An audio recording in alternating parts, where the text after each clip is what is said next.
Today I'll be giving you a quick review of Halibut, a sci-fi narrative game from Slow Bros.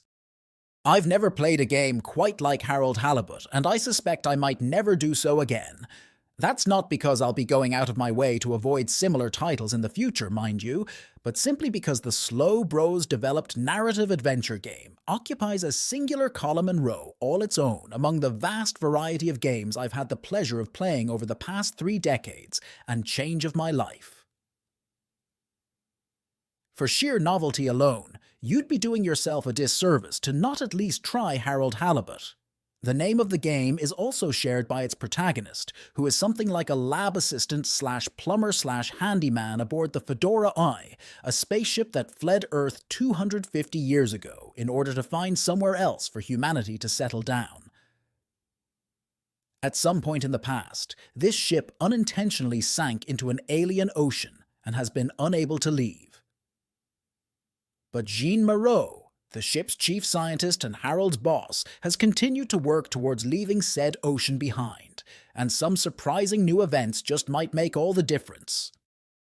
But the real draw of Halibut, at least at first blush, is its handcrafted visuals. According to the developers, every element of the game is tactile and handcrafted. That means they made a whole bunch of physical sets and models and sets before cobbling it all together into a digital version that players can wander through. You might think, goodness, that sounds like it would take an extremely long time to achieve. As it turns out, you'd think right. Halibut was initially conceived of all the way back in 2012, and the road to release has been a decade, and then some. This gives every single aspect of Halibut a real tangible edge to it. All the little props and characters and places have physical counterparts, even if maybe the models were scanned to allow for movement in ways that traditional stop-motion filming might not allow. Interactivity in games makes things a little tricky after all.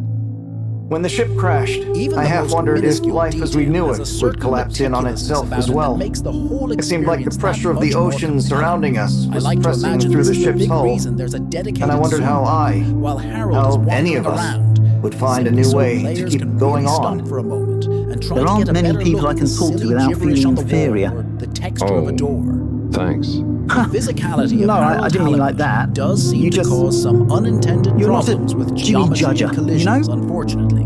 You seem to just Certain accept. animations are slightly awkward at times. I try. With limbs bending in unnatural ways, worse. or doors But swinging there must wildly. be And more. anyone that pays too much attention to the way Harold navigates life? stairs is going to have a bad time. This is exacerbated by running, which every player will likely want to do as Harold moves too slowly otherwise. And more than once I found myself accidentally clipping through a bed or other part of the set Is that Dr. as I Computer? overshot an activation spot and Dr. tried to Computer? engage it at the same time. This opens a whole box of questions. Aside from the occasional animation issue, and one particularly troublesome bug that prevented me from interacting with a character during a specific chapter without the game becoming unresponsive, Halibut was technically smooth sailing. Actually, There's a I lot did of kind moving of back make a and forth mistake. between We all various make 'em, districts Harold. on the Fedora One, Ah! interacting with a wide What? range So- of objects. We're and sorry to put the minigames burden like on you, odd Harold, recreations of but you're fictional the next arcade best man games, for the job. Navigating an RC car Yes! with a camera attached to it through I mean, vents and so on. yes. And beyond a few hiccups, it all worked just fine. Given this is a narrative adventure game at heart, with relatively few overall puzzles and choices, I'm loath to spoil anything in this review beyond the fact that I found the writing surprisingly poignant at times.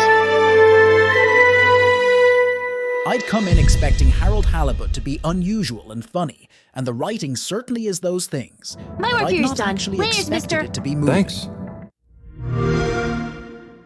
More than once, I found myself deep in my feelings about a conversation Harold was having, Darling Arna. or even a song he was When singing. the ship crashed, Few games I half have wondered managed to if invoke life that as we in knew me it like would Harold collapse in on Halibut has. itself as well. It seemed There's like an the argument pressure to of be the made ocean that surrounding perhaps us there's too was much pressing walking through the around ship's hull, Fedora I. and I wondered how I'd maybe suggest that any walking of around us is the point, would find a new way to encourages keep engaging going with on. characters that aren't necessarily part of the critical path. Be sure to catch up with the postmaster by the by. Just trust me. But the controls are clunky, and movement is awkward, and more than once I found myself unintentionally hung up on a corner while trying to move through a doorway.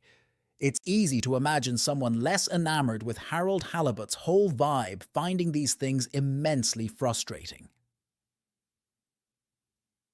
Harold Halibut is destined to draw strong positive and strong negative reactions out of its players. There's really no middle ground here. Harold Halibut's visual conceit either really works on you or it does not. If you find the handcrafted aesthetic displeasing or even simply neutral, the clever dialogue isn't going to be enough. But if you're as charmed as I am by the former, the latter only serves to sweeten the deal. Harold Halibut is beautifully messy.